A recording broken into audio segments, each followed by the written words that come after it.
a deep breath and remember who you are. Yeah, they're gonna mess with you, baby, you're a star.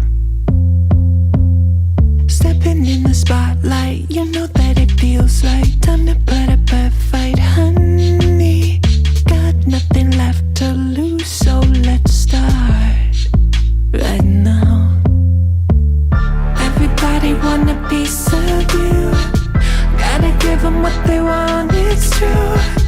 You're symphonic, yeah, so iconic.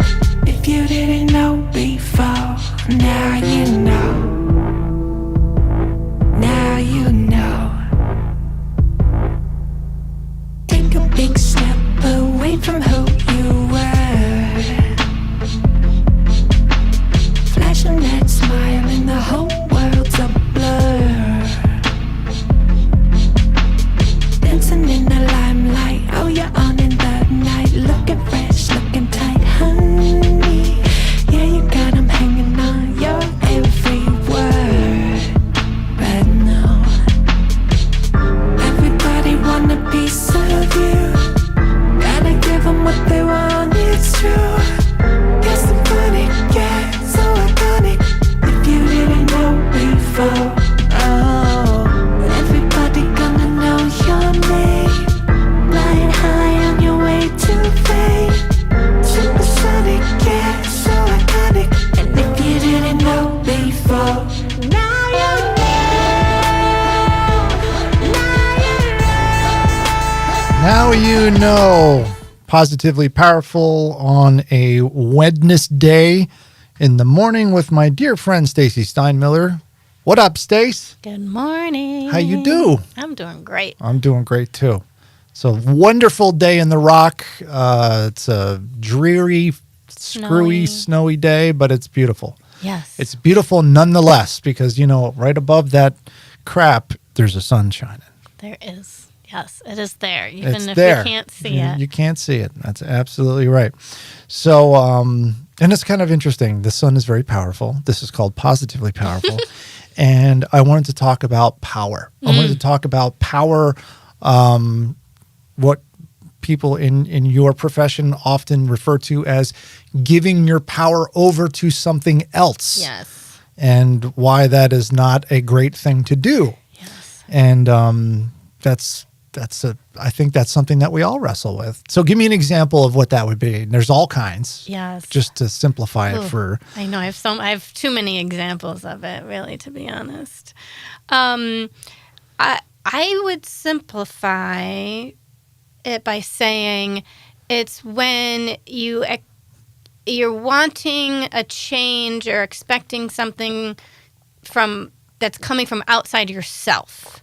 Like the change, you see the change agent as anything external to you, right? So this would be whatever's going to solve your problem, whether it's money, whether it's love, whether it's a job title, whether it's a house, whatever it is that you want. And if you see that as the solution, that's you giving your power away. I see. Yeah, I think that's how I would. It's kind of like when you're the age-old idea of joy, like when you're trying to find joy from something else rather than from within. Yes, exactly. You're giving that power over to something else. Yes. Now that thing has power over you because if it doesn't work out, you're not going to feel right. And right now you're dependent on it for how you feel, all of it. Exactly. So that is, in essence, how I would describe giving your power away. And most people are always doing it and they don't even realize it.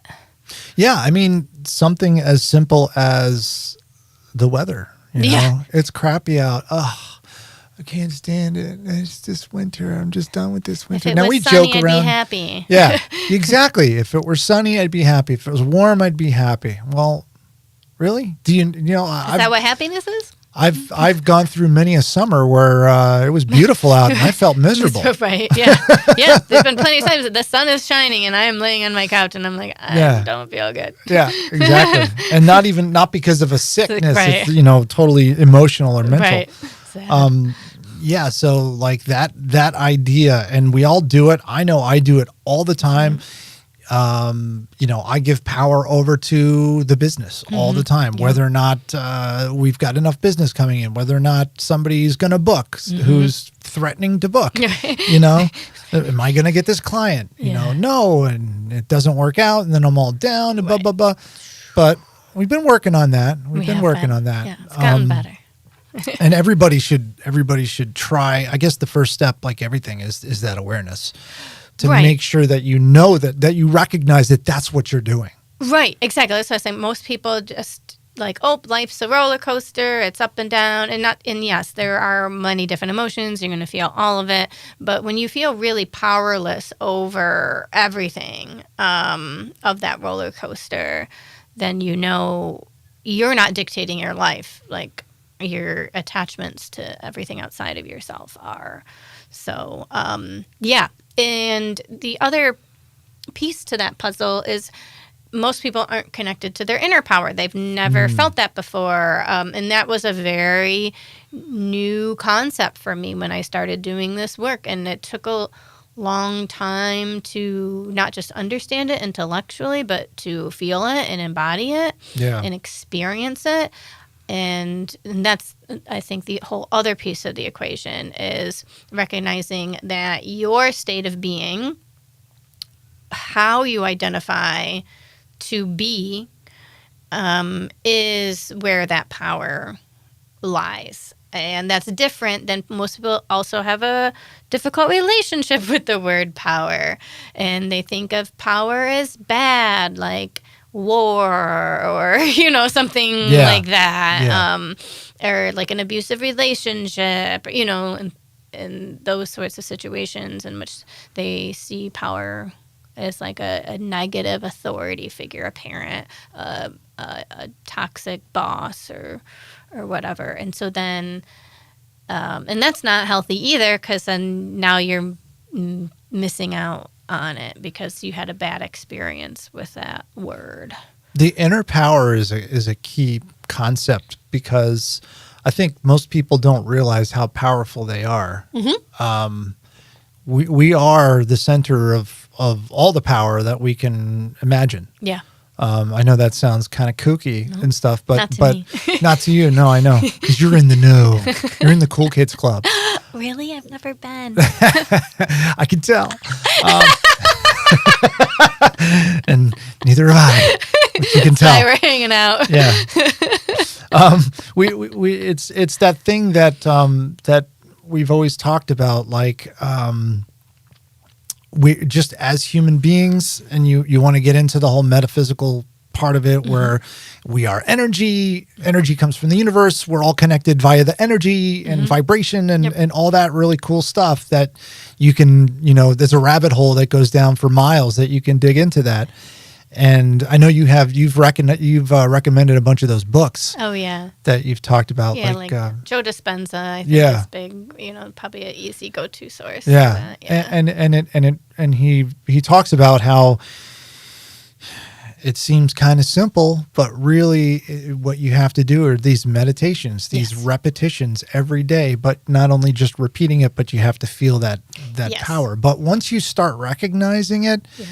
Then it becomes easier for you to not give that power over to things. Yes. Like, I mean, even to this day, I'll give power over to inanimate objects. Like, this piece of crap doesn't want me to, it doesn't want it to work. It wants me to have a bad day. It's like, really? That camera wants you to have a bad day? Okay. Personification to the extreme, yeah. But that's what, Yeah, and not recognizing, and so now, and I recognize my energy, like my energy's off, I'm out of alignment, I'm not focused, So yeah, even if I trip and I can be very clumsy at times, and and so I started using my clumsiness as a sign of my alignment and how stuck in my head over here, focused on external outcomes I was versus in my body, in my heart, in my grounded root. And because when you're grounded and centered, you're probably not going to run into stuff, right? That's an interesting idea. Yeah. For those of us klutzes. I was gonna say, So do you have the same problem?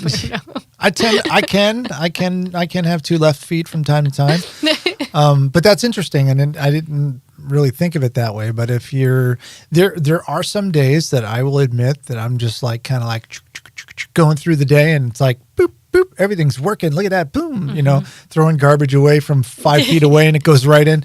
You know, and those are the days where everything works fine. And then there's some days where you're standing right at the edge of the pail, and you're throwing it, and it goes over there, and it goes over there, and you're like, what the. And it spirals out of control. And yeah, that recognition of your own inner alignment is that's a new concept for me. Yeah. And I think it probably is for most average people who don't think about this stuff on a regular basis. Totally. Because when you really recognize your energy and start becoming familiar with your energy and your own kind of energy, because everybody's energy is different and it's very personal to you. Yep. And so when you're firing on all cylinders and everything's going good, and when you're not. Yes. Yeah. But sometimes you just don't think about it. You don't think, "Oh, my energy is off." And there's some people that might chuckle at that comment. Right. Because you have to take responsibility for it, right? It's a lot easier to blame everything else that's, even if it's an inanimate object, right? Like, it's a lot easier to blame. Phone! Right. It's a lot easier to blame everything else. And it's not about blame. I talk about getting rid of the idea of blame in general. It's just simply taking responsibility that, well, if I'm the creator through my energy and my frequency and my state of being, then I'm creating this. So I'm going to take responsibility. Therefore, I can create a new experience, right? So, we have to, if we want to take responsibility for creating the good, we also have to take responsibility for what we've created that we don't like, right? Oh yeah. and face that. Absolutely. And really look at, why am I creating this, because usually there's a deep belief and a block or stuck emotions that need to be worked through that are stopping us from creating what we say we want, what our mind knows we want. But does it feel safe to our bodies that we want it?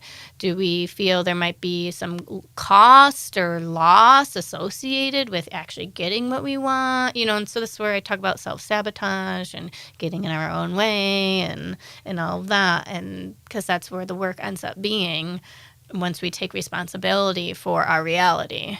And taking responsibility a lot of times includes things like avoiding triggers, avoiding things that are going to put you in a bad way. Yes.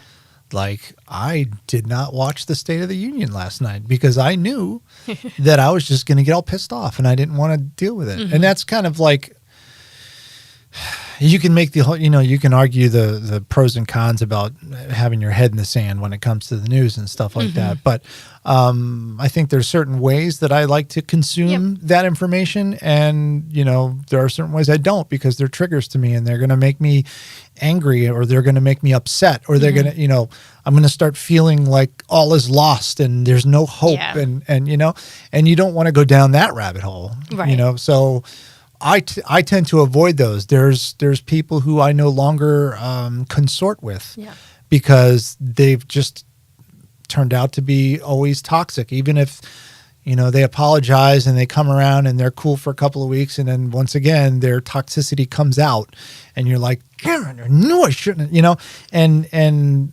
a lot of times it's gradual, so it pulls you in slowly until you realize, wow, I'm becoming an asshole by hanging out with this guy, or girl or whatever. Right. Yeah, and there is, two sides of that too, of like sometimes we can avoid too much and then people's worlds get really small, Right. and that's not helpful either. But yeah, it comes down to discernment, knowing yourself, what's healthiest for you, and where you want to place your energy and impact in the world. And yeah. And I'm a big fan of like how to, give me a set of instructions, give me a manual for how to avoid giving your power over to something. And I say that I've said that over the years to my kids a number of times where, when they're in elementary school or when they're in middle school and they're like, so-and-so is this and making this happen. And I'm like, it's hard to tell a 10-year-old, don't care what's, those people are in your life now, but they're not going to be in your life for like 95% of it. Just you don't have that vantage point, and it doesn't matter at that point because all we do is experience now, right? Yeah, so it's like it doesn't help to know in that moment, even if your kid accepts what you're saying is true, it's still like, well, how does that help me now, Dad? Like I'm still in this problem. So it's, but anyways, things bother us because there is some sort of agreement, belief going on in us that mirrors that other person. There's some sort of intolerance going on. So it's really the best way to not give your power away is to become aware of what are the beliefs in here and what am I not tolerating and why am I not tolerating it, right? So if somebody calls you ugly, then, and you can't tolerate that, I'm not saying like that's okay, I'm not condoning the behavior, but if that really brings up a lot in you, there's probably a chance that you aren't fully confident in your appearance. Sure.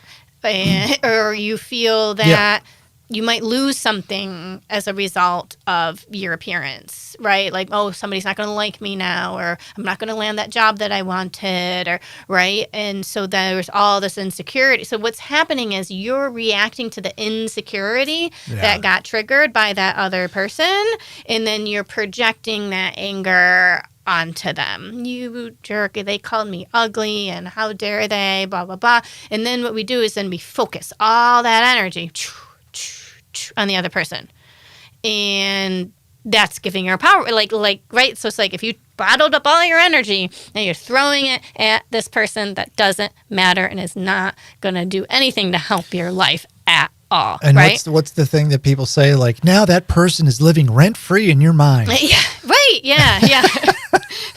Which is true, right? Because then the idea is if I took all that energy and used it for me, right? Like what a different experience that would be. It's like the law of conservation of energy, right? It doesn't get destroyed; it just changes form. Yeah. So you've got to change that form of energy from going out in the negative way to coming back, and it always comes back down to this insecurity. And I know that's what it is for me. Yeah. Every time I'm pissed off about something, it's because I'm not confident in myself that I think that I can do that. Yep. And I see someone else doing it, I'm like, and it's just because, shut up, you can do that. Yeah. So the how, back to your how to. It's recognizing that. It's taking responsibility for that. And so it's like, okay, so it's getting honest with yourself as to what those insecure beliefs are. And it might be helpful to write out, you can write that out, like what is it that I'm believing in? What is it that I'm entertaining right now? So you can get really clear on what those beliefs are. I want to say it... it's a different exercise. Sorry. My brain was going to... There's way too many exercises in my head. You didn't bring your workbooks here with you today? I know, right? What's going on? I make them all up on the spot usually. But anyways, so if you can write those beliefs out, that can be helpful so that you can recognize what that unhelpful belief system that you are running is, and what would be the helpful belief system instead, and what feelings need to be discharged as a result of this belief system. And we often need to hold ourselves in compassion because there's a reason why we believe these things to be true. And you can go back to, okay, I believe this because of this. But then the idea is to discharge it and leave that in the past. Like that, it doesn't define you now, right? That's who you were, not who you are. Well, even if it wasn't even who you were either, because it's like, well, that was a mistake I made, or Right. you could, or somebody put that on me and I believed it because I felt they had power over me. Maybe I was a kid, and so the person did have power. They did have that power. I needed that for my functioning, and so it's really stepping into I'm an adult now, and then this idea that if we're always creating our reality now, it's this radical act of coming into now and not identifying with the past. So it's a lot of past shedding. I felt like I spent a lot of years, and it still comes up quite a bit when I'm like, well, I used to this, I used to that, yeah. I used to, right? Oh, yeah. And anytime I say I used to, even if it was positive, it's not helpful. Yeah. Right? Because then I will, whether you're comparing yourself to I used to in your failures, even saying like I used to in your successes, Yeah. I think have messed me up even more than looking at the used tos of the failures. And none of it's serving. So it's really like I'm creating my reality every moment of every day, and I get to, it's like really that starting with that clean slate. And so like, what are the beliefs that I'm going to entertain today? And just because I've entertained certain beliefs for 40 years doesn't mean I can't change those today. Yeah. I when my wife and I were both going through our own like sort of rebuilding of our relationship some years ago, which I think most marriages that happens at some point. I remember us both coming to a realization where like, here's where I was wrong. Here's where we both said, this is where I was wrong, which is very important that we both were like, look, okay. And moving forward from there, I would always seem to kind of go back. Like we both did it. We would both treat each other at times in the way that we used to be, in that expectation, like, well, this is something that this person used to do in this situation. So I'm going to assume that that's what they're going to do. Yep. And you put your guard up and you get like that. And it's like, no, that's not how I am anymore. Right. And it's not fair to me for you to assume that that's how I am. Yep. And I tell you, when we finally like were able to like absorb that idea and be like, and believe it, it was so freeing. It was so powerful because it was like, oh, that's not who she is anymore. That's not who he is anymore. And you don't have to worry about it. Exactly. Yeah. And that's huge. And I think that's, so it's when you are able to shed your past beliefs about yourself, and then there's also learning to shed past beliefs about other people too, so that you're meeting here in this moment now, how you are now, and not continuously like either we're punishing ourselves or punishing other people by placing them in a concept box. And then it's like, well, if my actual desire is to have a very connected, fulfilling, loving relationship, keeping other people or even myself in a concept box is not going to serve me. It's not going to serve the relationship. And that's usually there's some sort of protection, fear, insecurity, whatever is playing a role here. And it's like that's forgiveness and moving forward. And we have a really hard time with that. Give yourself some grace.